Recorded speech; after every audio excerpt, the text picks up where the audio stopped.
Zdravje. Skrb za zdravje je pomembna tudi v času študija. Takrat se lahko zgodi, da zbolimo daleč stran od izbranega osebnega zdravnika. V primeru zdravstvenih težav se moraš namreč najprej obrniti na svojega osebnega zdravnika, ob nujni zdravstveni pomoči pa na zdravnika, ki je najbližji.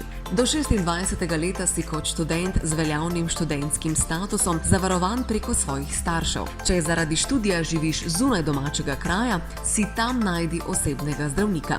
Pravico do izbire osebnega zdravnika imajo vse zavarovane osebe. Izberejo si lahko zdravnika splošne medicine in osebnega zobozdravnika, ženske pa tudi osebnega ginekologa. Kako poteka postopek pridobivanja osebnega zdravnika? Osebnega zdravnika, zobozdravnika in, če si ženska, ginekologa, lahko izbiraš med zdravniki, ki še sprejemajo nove paciente. Nato pokliči v ambulanto in se pozanimaj, ali se lahko oglasiš. Ob obisku izpolniš pristopno listino, tvojo zdravstveno kartoteko pa bo novi zdravnik prejel od prejšnjega. Morebitne posebnosti študentske zdravstvene oskrbe za vsako univerzitetno mesto so dostopne na spletu, informacije pa najdeš tudi na spletnih straneh študentskih organizacij.